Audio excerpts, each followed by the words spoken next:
Okay, ನಾನು ನಿಮ್ಮ ದೂತ Sameer M D ಮಾತಾಡ್ತಾ ಇದ್ದೀನಿ. ಅಟ್ ಪ್ರೆಸೆಂಟ್ ನನ್ನ ಸಿಚುವೇಶನ್ ತುಂಬಾ ವರ್ಸ್ಟ್ ಆಗಿದೆ ಅಂತಾನೆ ಅನ್ಕೊಳ್ಳಿ. ಯಾಕಂತಂದ್ರೆ ನನ್ ಮೇಲೆ ಈಗ ಆಲ್ರೆಡಿ ಪೊಲೀಸ್ ನೋಟಿಸ್ ಬಂದಿದೆ. ಸುಮಾರು 10:45ಗೆ ಪೊಲೀಸ್ ಅವ್ರು ಬಂದು ನೋಟಿಸ್ ಕೊಟ್ಟು ಹೋಗಿದಾರ. ನನ್ಗೇನ್ ಭಯ ಇಲ್ಲ ಗುರು, ಕಾನೂನು ಪರವಾಗಿ ನನ್ಗೇನ್ ಈಗ ಜಸ್ಟ್ ಒಂದು ಫ್ಯೂ ಅವರ್ಸ್ ಬ್ಯಾಕ್ ಬಂದು ಕೊಟ್ಟು ಹೋಗಿದಾರ. ಅಂಡ್ ನನ್ಗೇನ್ ಭಯ ಇಲ್ಲ. ನನ್ನ ಹತ್ರ ಎಲ್ಲಾ ಸಾಕ್ಷಿ ಇದೆ. ನಾನು ಏನ್ ವಿಡಿಯೋ ಮಾಡಿದೀನಿ, ಯಾವ್ಯಾವ ಕೇಸ್ ಬಗ್ಗೆ ಎಲ್ಲ ಮಾತಾಡಿದೀನಿ, ಪ್ರತಿಯೊಂದಕ್ಕೂ ನನ್ನ ಹತ್ರ ಸಾಕ್ಷಿ ಇದೆ. ನಾನು ವಿಡಿಯೋದಲ್ಲಂತ ಒಂದು ಅಷ್ಟು ಕ್ಲಿಯರ್ ಆಗಿ ತೋರ್ಸಕ್ಕಾಗಿಲ್ಲ, ಬಟ್ ಕಾನೂನು ಮುಂದೆ ನಾನು ಪ್ರತಿಯೊಂದನ್ನ ಇಡ್ಲಿಕ್ಕೆ ರೆಡಿ ಆಗಿದ್ದೀನಿ. ನನಗೆ ಕಾನೂನು ಮೇಲೆ ತುಂಬಾ ಗೌರವ ಇದೆ, ತೊಂದರೆ ಇಲ್ಲ ಅದ್ರ ಬಗ್ಗೆ. ಅಂಡ್ ತೊಂದರೆ ಎಲ್ಲ ಆಗ್ತಿದೆ ಅಂತಂದ್ರೆ, ಈಗ ನಾನು ಬೀಯಿಂಗ್ ಎ ಮುಸ್ಲಿಂ ಗಾಯ್ ಈ ಒಂದು ವಿಷಯದ ಬಗ್ಗೆ ಮಾತಾಡಿದ್ರೆ ತಪ್ಪಾಗ್ಬಿಡಿದೆ ಅನ್ನೋ ರೀತಿ ಆ ತರ ಪೋರ್ಟ್ರೇಟ್ ಮಾಡ್ತಿದಾರೆ. ನೀನು ಹಿಂದೂ ದೇವಸ್ಥಾನನ ಅವಮಾನ ಮಾಡ್ಬಿಟ್ಟೆ, ಈ ಹಿಂದೂ ಹುಡುಗಿ ಬಗ್ಗೆ ನಿಂಗೆ ಆಗ್ಬೇಕು, ನಿಮ್ ಸಮಾಜದ ನೀನ್ ನೋಡ್ಕೋ. ಗುರು, ಹಿಂದೂ ಮುಸ್ಲಿಂ ಅನ್ನೋದು ಬಿಡು, ಈಗ ನ್ಯಾಯದ ಬಗ್ಗೆ ಮಾತಾಡೋಣ. ಹಿಂದೂ ಹುಡುಗಿ ಆಗಿದ್ರೇನು ಮುಸ್ಲಿಂ ಹುಡುಗಿ ಆಗಿದ್ರೇನು ಅನ್ಯಾಯ ಆಗಿದೆ ತಾನೆ. ಅನ್ಯಾಯದ ವಿರುದ್ಧ ಧ್ವನಿ ಎತ್ತದೇ ಧರ್ಮ. ಅಂಡ್ ಅದನ್ನೇ ನಾನು ಪಾಲಿಸ್ತಾ ಬಂದಿರೋದು. ಅಂಡ್ ಏನದು ಟ್ರೋಲ್ ಪೇಜಸ್ ಅಲ್ಲೆಲ್ಲ ನೀವು ಹಾಕೊಂಡಿದಿರಲ್ಲ, ಇವ್ನ್ ಹಿಂದೂ ವಿರೋಧಿ ಮುಸ್ಲಿಂ ಬರೀ ಹಿಂದೂ ಅಗೇನ್ಸ್ಟ್ ಮಾಡ್ತಿರ್ತಾನೆ ವಿಡಿಯೋಸ್ ಅದಿದ ಅಂತ. ಅವ್ರಿಗೆಲ್ಲ ಒಂದೇ ಮಾತು ಹೇಳ್ತೀನಿ, ಸಮೀರ್ ಎಂ ಡಿ ಅಂತ ನನ್ನ ಇನ್ನೊಂದು ಚಾನಲ್ ಇದೆ, ಅರೌಂಡ್ 270K ಸಬ್ಸ್ಕ್ರೈಬರ್ಸ್ ಇದಾರೆ. ಅಲ್ಲಿ ನಾಟ್ ಸೋ ನಾರ್ಮಲ್ ಅಂತ ಹೇಳ್ಬಿಟ್ಟು ನಾನೊಂದು ಸೀರೀಸ್ ಸ್ಟಾರ್ಟ್ ಮಾಡಿದ್ದೆ. ಅದರಲ್ಲಿ ಫಸ್ಟ್ ವಿಡಿಯೋ ನಾನು ಹೋಗಿ ಮಾಡಿದ್ದೆ ತುಮಕೂರಲ್ಲಿರುವಂತಹ ಸಿದ್ದೇಶ್ವರ ಸ್ವಾಮಿ ಬೆಟ್ಟದ ಬೆಲೆ. ಅಲ್ಲಿ ಹೋಗಿ ಸಿದ್ದೇಶ್ವರ ಸ್ವಾಮಿ ಮುಂದೆ ಕೈ ಜೋಡಿಸಿದ್ದು ಈ ಒಂದು ಮುಸ್ಲಿಂ ಹುಡುಗಾನೆ. ಅದಾದ್ಮೇಲೆ ತುಮಕೂರಲ್ಲಿರುವಂತಹ ಸಿದ್ದರ ಬೆಟ್ಟಕ್ಕೆ ಹೋಗಿ ಅಲ್ಲಿರುವಂತಹ ಸಿದ್ದೇಶ್ವರ ಸ್ವಾಮಿ ಮುಂದೆನು ಕೈ ಜೋಡಿಸಿ ಪ್ರಾರ್ಥನೆ ಮಾಡಿದ್ದು ಈ ನಿಮ್ಮ ಮುಸ್ಲಿಂ ಹುಡುಗಾನೆ. ಅಶ್ವತ್ಥಾಮ ಬಗ್ಗೆ, ಮಹಾಭಾರತದ ಕಥೆಗಳ ಬಗ್ಗೆ ವಿಡಿಯೋ ಮಾಡಿದ್ದು ಈ ಒಂದು ಮುಸ್ಲಿಂ ಹುಡುಗಾನೆ. ಬಾರ್ಬರಿಕು ಅಶ್ವತ್ಥಾಮದಲ್ಲಿದ್ದಂತಹ ಇನ್ಫೇಮಸ್ ಕ್ಯಾರೆಕ್ಟರ್ ಅವ್ರ ಬಗ್ಗೆನೂ ನಮ್ ಕನ್ನಡಿಗರಿಗೆ ತಿಳಿಸ್ಕೊಟ್ಟಿದ್ದು ಈ ಒಂದು ಮುಸ್ಲಿಂ ಹುಡುಗಾನೆ. ಸೊ ಇಲ್ಲಿ ಜಾತಿ ಧರ್ಮ ಅನ್ನೋದು ಬೇಡ, ಆಯ್ತಾ? ಅಶ್ವತ್ಥಾಮ ಬಗ್ಗೆ ಓದಿದ್ರೆ ಸರ್ ಎಲ್ಲ ಅಲ್ಲಿ ವಿಡಿಯೋ ನೋಡಿ ಸರ್. ನಾನು ಇಂತ ಡೀಟೇಲ್ ಬಿಟ್ಟಿಲ್ಲ ಅಂತೇನಿಲ್ಲ ಸರ್, ಎಲ್ಲದನ್ನು ಹೇಳಿ. ಮಹಾಭಾರತದ ಕುರುಕ್ಷೇತ್ರ ಯುದ್ಧದಲ್ಲಿ ಕೌರವರ ಪರವಾಗಿ ಹೋರಾಡಿದವರು ದ್ರೋಣಾಚಾರ್ಯನ ಮಗ. ಸೊ ನೋಡಿ, ನಾನು ಹಿಂದೂ ವಿರೋಧಿ ಅಂತೂ ಖಂಡಿತ ಅಲ್ಲ. ಹಿಂದೂ ವಿರೋಧಿ ಆಗಿದ್ರೆ ಒಂದು ಹಿಂದೂ ಹುಡುಗಿ ಜೊತೆ ಆಗಿರುವಂತಹ ಅನ್ಯಾಯದ ಬಗ್ಗೆ ನಾನ್ ಯಾಕೆ ಗುರು ಧ್ವನಿ ಎತ್ತುತ್ತೇನೆ? ನ್ಯಾಯದ ಬಗ್ಗೆ ಮಾತಾಡೋಣ ಅಷ್ಟೇ, ಅದೇ ನಮ್ ಧರ್ಮ. ಅಂಡ್ ಕೇಸ್ ಡೀಟೇಲ್ಸ್ ಎಲ್ಲ ಈಗ ಗಿರೀಶ್ ಸರ್ ನಿಮ್ಗೆ ಹೇಳ್ತಾರೆ, ನನ್ನ ಮೇಲೆ ಏನ್ ಕೇಸ್ ಆಗಿದೆ ಅದ್ರ ಬಗ್ಗೆ ಏನು ಅಂತ ಗಿರೀಶ್ ಸರ್ ನಿಮ್ಗೆ ಅಪ್ಡೇಟ್ ಕೊಡ್ತಾರೆ. ಬಟ್ ಅದಕ್ಕೂ ಮುಂಚೆ I really want to thank you team Tippuroddi. ಯಾಕಂತಂದ್ರೆ ನಾನು ಅಟ್ ಒನ್ ಪಾಯಿಂಟ್ ನಾನು ಕಂಪ್ಲೀಟ್ ಬ್ರೇಕ್ ಆಗ್ಬಿಟ್ಟಿದ್ದೆ. ಲೈಕ್ ಏನ್ ಗುರು, ನನ್ ತಪ್ಪು ಮಾಡ್ಬಿಟ್ನ, ನನ್ ನಿಜ ಕಣ್ಣೀರ್ ಬರೋದೊಂದು ಬಾಕಿ ಇತ್ತು. ಅಂತ ಟೈಮಲ್ಲಿ ತಿಮ್ಮರೊಡ್ಡಿ ಆಗಿರ್ಲಿ ಅಥವಾ ಸೌಜನ್ಯ ಪರ ಹೋರಾಟಗಾರರು, ಸೌಜನ್ಯ ಶಕ್ತಿ, ಇವರೆಲ್ಲರೂ ನನಗೆ ಸಪೋರ್ಟ್ ಕೊಟ್ಟು ಇವಾಗ ತುಂಬಾ ಧೈರ್ಯ ಕೊಟ್ಟಿದ್ದಾರೆ. ಇದ್ರ ಬಗ್ಗೆ ಧ್ವನಿ ಎತ್ತಲಿಕ್ಕೆ ನಂಗೆ ತುಂಬಾ ಸಪೋರ್ಟ್ ಮಾಡಿದ್ದಾರೆ. ಸೊ ಇವರೆಲ್ರಿಗೂ ನಾನು ಚಿರಋಣಿ ಆಗಿರ್ತೇನೆ. ಅಂಡ್ ಯಾ ಸರ್, ಕೇಸ್ ಬಗ್ಗೆ ಹೇಳ್ಕೊಡಿ ಸರ್. ಅಲ್ಲ, ನಿಮ್ಗೆ ಏನಾದ್ರು ಅರೆಸ್ಟ್ ಮಾಡಕ್ ಬಂದಿದ್ದಾರೆ ಪೊಲೀಸರು? ಬಂದಿದ್ರಲ್ಲ ಸರ್, ನೀವೇ ಇದ್ರಲ್ಲ ಸರ್ ಮುಂದೆ. ಸೀದಾ ಎಂತ ಕೋಇನ್ಸಿಡೆನ್ಸ್ ನೋಡಿ, ಗಿರೀಶ್ ಸರ್ ನಮ್ ಮನೆಗ್ ಬಂದ್ರು. ನಾನು ಹೇಳ್ದೆ, ಸರ್ ನನ್ ಕೈಲಿ ಆಗ್ತಿಲ್ಲ, ನನ್ಗೆ ಹೆವಿ ಥ್ರೆಡ್ ಕಾಲ್ಸ್ ಬರ್ತಿದಾವೆ, ನೀವು ಪ್ಲೀಸ್ ಬನ್ನಿ ನಮ್ಮ ಮನೆಗೆ ಅಂತ ಹೇಳ್ಬಿಟ್ಟು ಅವ್ರಿಗೆ ಲೊಕೇಶನ್ ಕಳಿಸಿ ಇವ್ರು ಬಂದ್ರು ಅಂತ ನೀರ್ ಕುಡಿತಾ ಒಂದ್ 10 ಮಿನಿಟ್ಸ್ ಮಾತಾಡ್ತಾ ಕೂತಿದೀವಿ.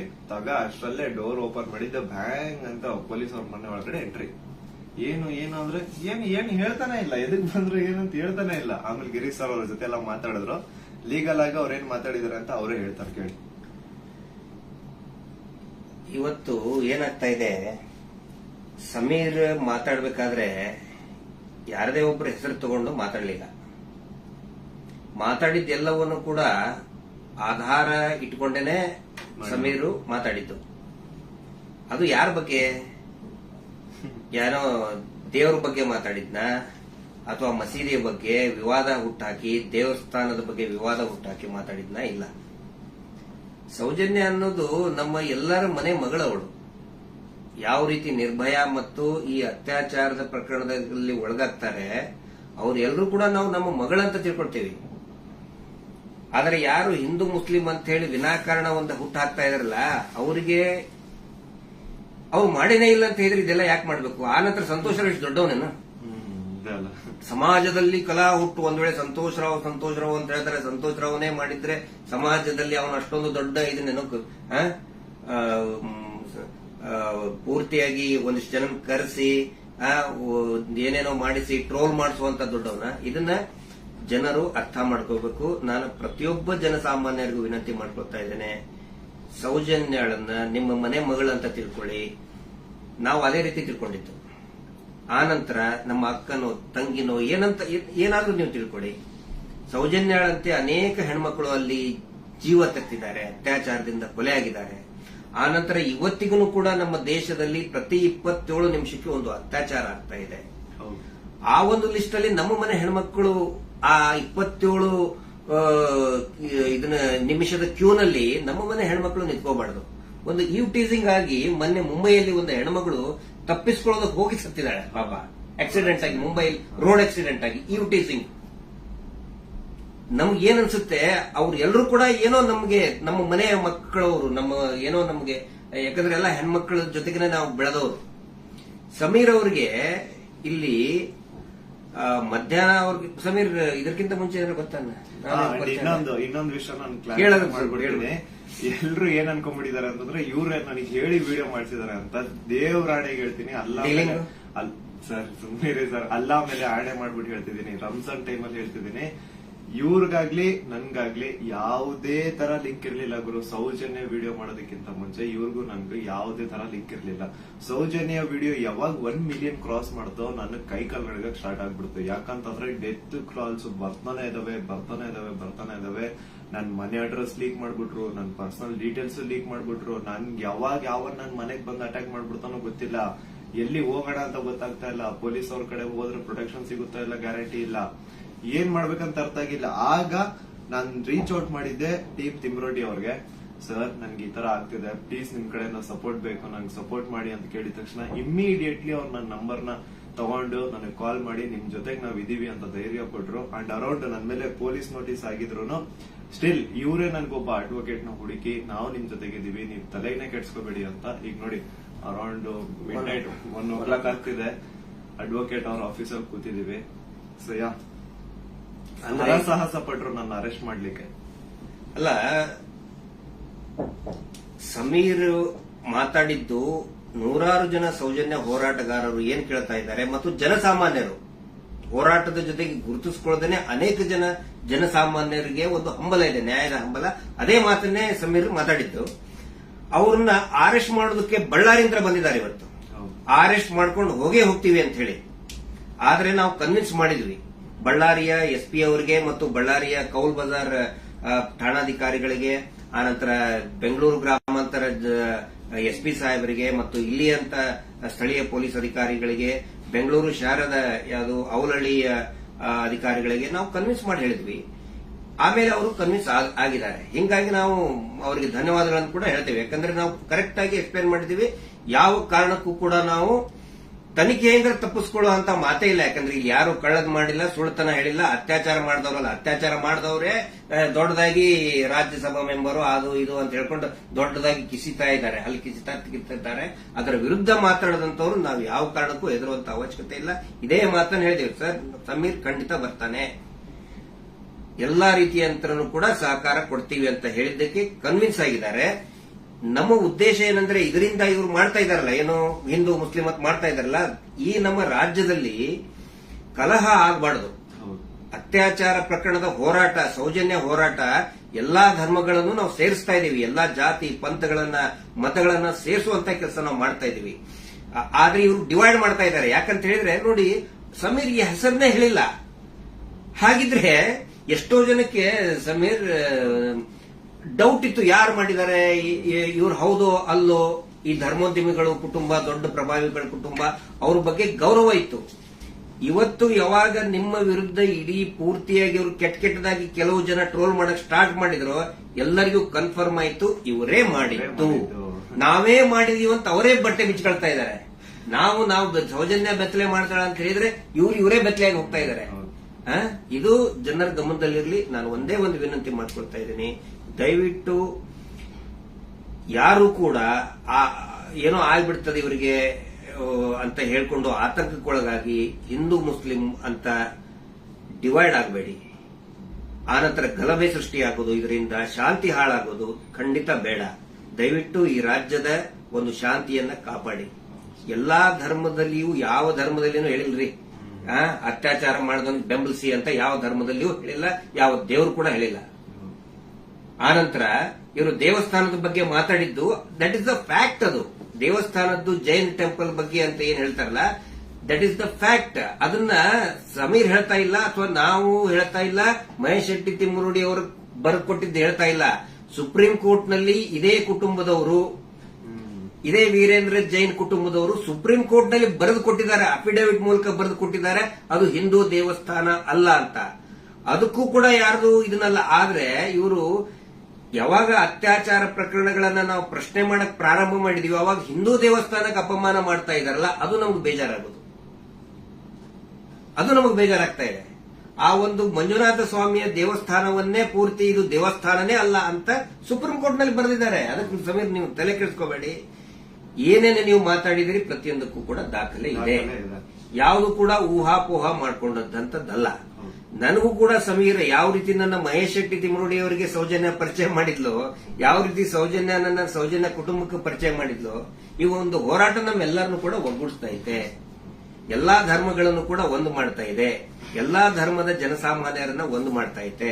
ಬಹಳ ಖುಷಿಯಾಗಿದ್ದು ನನಗೆ. ಇಡೀ ರಾಜ್ಯದ ಜನ ಬಹುಶಃ ಈ ಒಂದು ಏನಂತಾರೆ ಅದಕ್ಕೆ ಸುನಾಮಿ ರೀತಿ ಒಳಗಡೆ. And especially very thanks to all troll pages. ನಮ್ಮನ್ನ ಕೆಟ್ಟದಾಗ ಟ್ರೋಲ್ ಮಾಡೋರು ಒಂದು 5% ಇರ್ಬೋದಷ್ಟೇ, ಆದ್ರೆ 95% ಎಲ್ಲಾ ಇನ್ಸ್ಟಾಗ್ರಾಮ್ ಅಲ್ಲಿ ಇರುವಂತಹ ಟ್ರೋಲ್ ಪೇಜಸ್ ನಮ್ ಸಪೋರ್ಟ್ ಇದ್ದಾರೆ. ಅವರಿಂದನೇ ಈ ಒಂದು ಕೇಸ್ ಇಷ್ಟೊಂದು ಮುಂದೆ ಜನರ ಮುಂದೆ ಬರ್ತಾ ಇರೋದು. So hats off to you ಎಲ್ಲಾ ಟ್ರೋಲ್ ಪೇಜಸ್ ಅವ್ರಿಗೂ ನನ್ನ ಕಡೆಯಿಂದ ಒಂದು ದೊಡ್ಡ ನಮಸ್ಕಾರ ಅನ್ಕೊಂಬಿಡಿ. ನಿಮ್ಮಿಂದಾನೇ ಈ ಒಂದು ಕೇಸ್ಗೆ ಇಷ್ಟೊಂದು ಪಬ್ಲಿಕ್ ಅಟೆನ್ಷನ್ ಸಿಕ್ಕಿರೋದು. Thank you so much. And ಎಲ್ಲಾ ಕನ್ನಡ ಈ ಕಮ್ಯುನಿಟಿನ ಯೂಟ್ಯೂಬರ್ಸ್ ಯಾರೆಲ್ಲ ಇದ್ರ ಬಗ್ಗೆ ವಿಡಿಯೋಸ್ ಮಾಡಿದ್ರೆ, ಯಾರೆಲ್ಲ ನನ್ನ ಪರವಾಗಿ ವಿಡಿಯೋಸ್ ಮಾಡಿದ್ರಿ, ನಾನು ಎಲ್ಲರೂ ವಿಡಿಯೋಸ್ ನ ನೋಡಿದೀನಿ. ತುಂಬಾ ಖುಷಿ ಆಯ್ತು. ಎಲ್ಲರೂ ಇದೇ ತರ ಸಪೋರ್ಟ್ ಮಾಡಿ ಅಂಡ್ ಎಲ್ಲರೂ ನಮ್ ಜೊತೆಗಿರಿ. ಆಮೇಲೆ ಬೇರೆ ಬೇರೆ ದೇಶದಿಂದ ಸಪೋರ್ಟ್, ಆಸ್ಟ್ರೇಲಿಯಾದಿಂದ ಮಾಡಿದ್ದಾರೆ, ಇಸ್ರೇಲ್ ಇಂದ, ಬಹರೇನ್ ಇಂದ, ಕೆನಡಾ ಇಂದ, ಸಿಂಗಾಪುರ್ ಇಂದ, ಎಲ್ಲಾ ಬೇರೆ ಬೇರೆ ದೇಶದಲ್ಲಿ ಇರುವಂತಹ ಕನ್ನಡಿಗರು ಇವತ್ತು ಏನೋ ಒಂದು ಶಕ್ತಿ ತುಂಬುವಂತ ಕೆಲಸ ಮಾಡ್ತಾ ಇದ್ದಾರೆ. ನಾವು ನಿಮ್ಮ ಜೊತೆಗಿದ್ದೇವೆ ಅಂತ ಹೇಳ್ತಾ ಇದ್ದಾರೆ. ಅಂದ್ರೆ ಅವ್ರೇನು ಬೇರೆ ಬೇರೆ ಕಂಟ್ರಿಯಿಂದ ನನಗೆ ಫಂಡ್ಸ್ ಕೊಡೋದು ಅಂತದಲ್ಲ ಸ್ವಾಮಿ. ಅವ್ರ ಮಾತಲ್ಲಿ ನನಗೆ ಧೈರ್ಯ ಕೊಟ್ಟಿರೋದು ನಿಮ್ ಜೊತೆ ನಾವಿದೀವಿ, ನೀವ್ ಮಾತಾಡಿ ಅಂತ. ಡೀಲಿಂಗ್ ಅಂದ್ರೆ ಆಯ್ತಲ್ಲ ನಮ್ದು ನಿಮ್ದು ಡೀಲಿಂಗ್ ಅಂತ ಹೇಳ್ತಾ ಇದ್ದಾರೆ. ಅಲ್ಲ, ಅವರೇ ದುಡ್ಡು ಹಿಡ್ಕೊಂಡು ಅಡ್ಡಾಡ್ತಾ ಇದ್ದಾರೆ ನಮ್ಮಿಂದ. ಮಹೇಶ್ ಶೆಟ್ಟರ್ ಹಿಂದೆ 12 ವರ್ಷದಿಂದ ದುಡ್ಡು ಹಿಡ್ಕೊಂಡು ಅಡ್ಡಾಡ್ತಾ ಇದ್ದಾರೆ. ಕೇರ್ ಮಾಡ್ತಾ ಇಲ್ಲ. ನನ್ನ ಹಿಂದೆ 1.5 ವರ್ಷ ಆಯ್ತು ಅದನ್ನ ಮಾಡ್ತೇವೆ ಇದನ್ನ ಮಾಡ್ತೇವೆ ಅಂತ ಹೇಳ್ಕೊಂಡು ಯಾರು ಕೇರ್ ಮಾಡಿಲ್ಲ. ದಯವಿಟ್ಟು ನೋಡಿ, ನನ್ನನ್ನ ಏನಾದ್ರು ಪೊಲೀಸ್ ಅವ್ರು ಅರೆಸ್ಟ್ ಮಾಡ್ಕೊಂಡು ಹೋಗಿದ್ರೆ ಲಾಯರಿಗೆ ಕೊಡೋ ಫೀಸ್ ಕೊಡೋಕ್ ದುಡ್ಡು ಸಹ ನಮ್ಮ ಹತ್ರ ಇಲ್ಲಪ್ಪ. ಯಾರೇ ಸೌಜನ್ಯ ಪರವಾಗಿ ಮಾತಾಡ್ತಾರೆ ಅವ್ರಿಗೆ ಏನೇ ಆದ್ರೂ ಕೂಡ ಅದು ನಮ್ಮ ಜವಾಬ್ದಾರಿ. ಮಹೇಶ್ ಶೆಟ್ಟಿ ತಿಮ್ಮರುಡಿ ಅವರು ಇವತ್ತಿಗೂ ಬಹುಶಃ ಇನ್ನೂ ಅವ್ರು ಮಲಗಿರ್ಲಿಕ್ಕಿಲ್ಲ. ನಾವು ಮೊನ್ನೆ ಎಲ್ಲರನ್ನೂ ಮಲಗಿಸೇ ಮಲಗೋದವರು. ನಮ್ಮ ಜವಾಬ್ದಾರಿ. ಆನಂತರ ನಮ್ಮೆಲ್ಲರನ್ನು ಕೂಡ ಆ ದೇವಿ ಸೌಜನ್ಯ ಶಕ್ತಿ ಅನ್ನೋದು ಕಾಯ್ತಾ ಇದೆ. ಆ ಒಂದು ಆಲ್ ಮೈಟಿ ಒಂದು ದೇವರು ಏನಿದ್ದಾನೆ ನಮ್ಮೆಲ್ಲರನ್ನು ಕೂಡ ಕಾಯ್ತಾ ಇದ್ದಾನೆ. ಆ ದೇವರೇ ನಮ್ಮೆಲ್ಲರನ್ನು ಕೂಡ ಒಂದ್ ಮಾಡ್ತಾ ಇದ್ದಾನೆ. ಇದು ಜನಸಾಮಾನ್ಯನ ಹೋರಾಟ. It is a fight of a common man. ಯಾವಾಗ ನಾವು ಜನಸಾಮಾನ್ಯರು ಒಂದಾಗ್ತೀವಿ ರಿಸಲ್ಟ್ ಬಂದೇ ಬರ್ತದೆ. ಪ್ರತಿಯೊಬ್ರು ಹೇಳ್ತಾ ಇದ್ದಾರೆ ನನಗೆ, ಪ್ರತಿಯೊಬ್ರು ಸರ್ ರಿಸಲ್ಟ್ ಬಂದೇ ಬರ್ತದೆ, ಇದು ಅಂತ್ಯ ಆಗ್ತಾ ಇದೆ ಅಂತೇಳಿ ಪ್ರತಿಯೊಬ್ರು ಹೇಳ್ತಾ ಇದ್ದಾರೆ. ಮಂಜುನಾಥ ಸ್ವಾಮಿನ ಕಂಡು ಬಿಟ್ಟಿದ್ದಾರೆ. ರಿಯಲ್ ಆರೋಪಿ ಯಾರು ಅಂತ ಅವರು ಹೊರ ಹಾಕ್ತಾರೆ. ಅವರೇ ಎಲ್ಲ ತಂದು ಇಡ್ತಾರೆ ಮುಂದೆ. ಸ್ವಲ್ಪ ತಾಳ್ಮೆ ಇರ್ಬೇಕಷ್ಟೇ. ಅದು ಅದರದ್ದು ರೂಪ ಅದ್ರ ಪಡ್ಕೊಳ್ತದೆ. ಆನಂತರ ಇಲ್ಲಿ ಸಮೀರ್ ಅವ್ರ ಜೊತೆಗೆ ಅವರ ತಾಯಿ ಮತ್ತು ಅವರ ಅಕ್ಕ ನೋಡಿ, ನನ್ನ ತಾಯಿಗೂ ಕೂಡ ನನ್ನ ಬಗ್ಗೆ ಒಂದು ಎಷ್ಟೋ ಕಾಳಜಿ ಇರ್ತದೆ. ಅವರು ಇತ್ತ ಏನಾದ್ರು ಆದ್ರೆ ಫೋನ್ ಮಾಡಿ ಹೇಳ್ತಾ ಇರ್ತಕ್ಕಂಥ ತಾಯಿ. ನಾನಿವತ್ತು ಅವ್ರ ಮನೆಗೆ ಹೋಗಿ ನೋಡಿದ್ದು. ಪಾಪ ಅವರ ಅಕ್ಕ ಎಷ್ಟು ಭಯಾನಕ ಒಂದು ಇದರಲ್ಲಿ ಇದಾರೆ ಅಂತ ಹೇಳಿದ್ರೆ, ಅವ್ರ ತಾಯಿ ಅಳ್ತಾ ಇದ್ದಾರೆ. ನನ್ನ ಮಗ ಏನ್ ತಪ್ಪು ಮಾಡಿದ ಸರ್, ಒಂದು ಮಗುಗೆ ನ್ಯಾಯ ಕೇಳಿದ ನನ್ನ ಮಗ, ಹಿಂಗಾಗಿ ನಮ್ಮನ್ನ ಏನೇನೋ ಕೆಟ್ಟದಾಗಿ ಬೈತಾ ಇದ್ದಾರೆ, ಏನ್ ತಪ್ಪು ಮಾಡಿದ ಅಂತ ಒಬ್ಬ ತಾಯಿ ಕೇಳ್ತಾ ಇದ್ದಾಳೆ. ಅದಕ್ಕೆ ನಾನು ಅವ್ರಿಗೆ ಎಕ್ಸಾಂಪಲ್, ನನ್ನ ಪೊಲೀಸರು ಆ 24 ವರ್ಷದ ಹಿಂದೆ ಅರೆಸ್ಟ್ ಮಾಡಿಕೊಂಡು ನನ್ನ ಮನೆಗೆ ಬಂದಾಗಿಂದು ಉದಾಹರಣೆ ಕೊಟ್ಟೆ. ಅವಾಗ ಸಾವಿರಾರು ಲಕ್ಷಾಂತರ ಜನ ನಮ್ಮ ಬೆಂಬಲಕ್ಕೆ ನಿಂತ್ಕೊಂಡ್ರು. ಯಾವಾಗ ಜನಸಾಮಾನ್ಯರು ಬೆಂಬಲಕ್ಕೆ ನಿಂತ್ಕೊಳ್ತಾರೆ ನಾವು ಹೆದರುವಂತ ಅವಶ್ಯಕತೆನೇ ಇಲ್ಲ. ಸಾವು ಯಾವಾಗಾದ್ರೂ ಬರ್ತದ್ರಿ, ಯಾವಾಗಾದ್ರೂ ಬರ್ತದೆ. ನಾವು ಇರುವಾಗ 4 ಜನ ಮೆಚ್ಚುವಂತ ಕೆಲಸ ಮಾಡಬೇಕು, ನ್ಯಾಯದ ಪರವಾಗಿರಬೇಕು. ಅದೇ ಈ ಹೋರಾಟ. ಹಿಂಗಾಗಿ ದಯವಿಟ್ಟು ಒಂದೇ ಒಂದು ಹೇಳೋದು, ಶಾಂತಿಯನ್ನ ಕದಡಬೇಡಿ, ಡಿವೈಡ್ ಆಗಬೇಡಿ, ಇಬ್ಬಾಗ ಆಗಬೇಡಿ, ತುಂಡು ತುಂಡಾಗಬೇಡಿ. ಇವರಿಂದ ಇಡೀ ರಾಜ್ಯನೇ ತುಂಡು ತುಂಡಾಗ್ತಾ ಇದೆ. ಇವ್ರು ಮಾಡುವಂತ ಮೀಟರ್ ಬಡ್ಡಿ ದಂಧೆಯಿಂದ ಇಡೀ ಊರೇ ತುಂಡು ತುಂಡಾಗ್ತಾ ಇದೆ. ಗಂಡ ಹೆಂಡತಿ ನಡುವೆ ಜಗಳ, ಅಕ್ಕ ತಂಗಿ ನಡುವೆ ಜಗಳ, ನೆರೆಹೊರೆಯವ್ರ ನಡುವೆ ಜಗಳ, ಒಂದು ಓಣಿಂತ್ರ ಇನ್ನೊಂದು ಓಣಿಗೆ ಜಗಳ, ಒಂದು ಜಾತಿಯಿಂದ ಇನ್ನೊಂದು ಜಾತಿಗೆ ಜಗಳ ಹಚ್ಚಿ, ಈಗ ಹಿಂದೂ ಮುಸಲ್ಮಾನ್ ಜಗಳ ಹಚ್ಚಿ ಇವರು ಈಗ ಸೇಫ್ ಆಗಕ್ ನೋಡ್ತಾ ಇದ್ದಾರೆ. ಅದು ಆಗಲ್ಲ. ಇವತ್ತೇನು ನಾವು ಒಂದೇ ಒಂದು ಹೇಳೋದು, ಏನೇ ಕೇಸ್ ಆದ್ರೂ ಕೂಡ ಇವನ ಮೇಲೆ ಯಾರು Anil Kumar, Anil black and white Anil, ಅವನ ಮೇಲೆ ಮತ್ತು ಸೀನಪ್ಪನ ಮೇಲೆ ಎಫ್ಐಆರ್ ಆಗಿ ಅರೆಸ್ಟ್ ಮಾಡುವಂತ ಕೇಸ್ ಅದು. ಇನ್ನೂ ಮಟ್ಟ ಅರೆಸ್ಟ್ ಮಾಡಿಲ್ಲ. ಸಮೀರ್ನ ಅರೆಸ್ಟೇ ಮಾಡಬಾರ್ದು ಆ ಪ್ರಕರಣದಲ್ಲಿ. ಸುಪ್ರೀಂ ಕೋರ್ಟ್ ನ ಡೈರೆಕ್ಷನ್ ಇದೆ, ವಿದಿನ್ 7 years ಅರೆಸ್ಟ್ ಮಾಡಬಾರ್ದು ಅಂತೇಳಿ. ಆದ್ರೂ ಕೂಡ ಇವತ್ತು ಬಳ್ಳಾರಿ ಹತ್ರ ಬಂದಿದ್ದಾರೆ. ಬಟ್ ಫೈನಲಿ ಎಸ್, ಪೊಲೀಸ್ ಆಫೀಸರ್ಸ್ಗಳು, ಹಿರಿಯ ಅಧಿಕಾರಿಗಳು ಒಪ್ಪಿದ್ದಾರೆ. ಸೊ ನಾವು ಸಹಕಾರವನ್ನು ಕೊಡ್ತೀವಿ. ಆದ್ರೆ ಸುಮೋಟೋ ಮಾಡ್ಕೊಂಡ್ರಲ್ಲ, ಈ ಸುಗ್ರೀವಾಜ್ಞೆಯಲ್ಲಿ ಮೀಟರ್ ಬಡ್ಡಿ ದಂಧೆ ಯಾರು ಮಾಡ್ತಾರೆ, ಸುಮೋಟೋ ಮಾಡ್ಕೊಳ್ಳಿ, ಸ್ವಯಂ ಪ್ರೇರಿತವಾಗಿ ದಾಖಲೆ ಮಾಡ್ಕೊಳ್ಳಿ ಅಂತ ಹೇಳಿ ಸುಗ್ರೀವಾಜ್ಞೆ ಆದರೂ ಇವತ್ತಿನವರೆಗೂ ಕೂಡ ಒಂದೇ ಒಂದು ಸುಮೋಟೋ ಕೇಸ್ ಮಾಡ್ಕೊಂಡಿಲ್ಲ. ಪಾಪ ಸಮೀರದ ಮೇಲೆ ಸುಮೋಟೋ ಕೇಸ್ ಮಾಡ್ಕೊಂಡಿದ್ದಾರೆ. ಇದು ನಮಗೆ ಬೇಜಾರಾಗ್ತದೆ. ಈ ಎಲ್ಲಾ ವಿಷಯಗಳನ್ನ ನಾವು ಜನರ ಮುಂದೆ ಇಡ್ತಾ ಇದ್ದೀವಿ. ಸಮೀರ್ ಪೊಲೀಸ್ ಸ್ಟೇಷನ್ಗೆ ಎನ್ಕ್ವೈರಿಗೆ ಹೋಗ್ತಾರೆ, ವಿಚಾರಣೆಗೆ ಹೋಗ್ತಾರೆ. ಆದ್ರೆ ನಾನ್ ಹೇಳ್ತಾ ಇರೋದು, ಈ ಶೀನಪ್ಪ, ಅನಿಲ್ ಕುಮಾರ್ ಮತ್ತು ಈ ಕೊಲೆಗಡಕರು ಕೂಡ ಅರೆಸ್ಟ್ ಆಗಲೇಬೇಕು. ಧರ್ಮೋದ್ಯಮಿಗಳು, ಅವರ ತಮ್ಮ, ಅವರ ತಮ್ಮನ ಮಕ್ಕಳು, ಅತ್ಯಾಚಾರಿಗಳು ಅರೆಸ್ಟ್ ಆಗಲೇಬೇಕು. ಅದಾಗಲಿಲ್ಲ ಅಂತ ಹೇಳಿದ್ರೆ ಈ ದೇಶದ ಸಂವಿಧಾನನೇ ಇಲ್ಲ, ಈ ದೇಶದಲ್ಲಿ ನ್ಯಾಯಾಂಗ ವ್ಯವಸ್ಥೆನೇ ಇಲ್ಲ ಅನ್ನೋ ಒಂದು ಮಾತನ್ನ ಪ್ರತಿಯೊಬ್ಬ ಜನಸಾಮಾನ್ಯರು ಕೂಡ ಕೇಳಬೇಕಾಗ್ತದೆ. ದಯವಿಟ್ಟು ಕೊನೆಯದಾಗಿ ರಾತ್ರಿ ಎಷ್ಟು 1:10 ಆಯಿತು. ಇದನ್ನ ಟ್ರಾನ್ಸ್ಪರೆಂಟ್ ಆಗಿ ನಾವು ಜನರ ಮುಂದೆ ನಾವು ಇಡಬೇಕಾಗುತ್ತೆ. ಸಮೀರ್ ಅವರಿಗೆ, ಸಮೀರ್ ಅವರ ತಾಯಿಗೆ, ಅವರ ಕುಟುಂಬದವರಿಗೆ, ಅವರ ಅಕ್ಕನಿಗೆ ಮತ್ತು ಇಡೀ ಅವರ ಎಂಟೈರ್ ಫ್ಯಾಮಿಲಿಗೆ ತಮ್ಮೆಲ್ಲರ ಒಂದು ಸಹಕಾರ ಇರಲಿ. ಸೌಜನ್ಯ ಹೋರಾಟಕ್ಕೂ ಕೂಡ ಇದೇ ರೀತಿಯಾದಂತಹ ತಮ್ಮ ಜನಸಾಮಾನ್ಯರ ಒಂದು ಬೆಂಬಲ ಇರಲಿ ಅಂತ ಹೇಳಿ ಇವತ್ತಿನ ಲೈವ್ ಅನ್ನ ಮುಕ್ತಾಯ ಮಾಡ್ತಾ ಇದ್ದೀವಿ. Justice for Soujanya.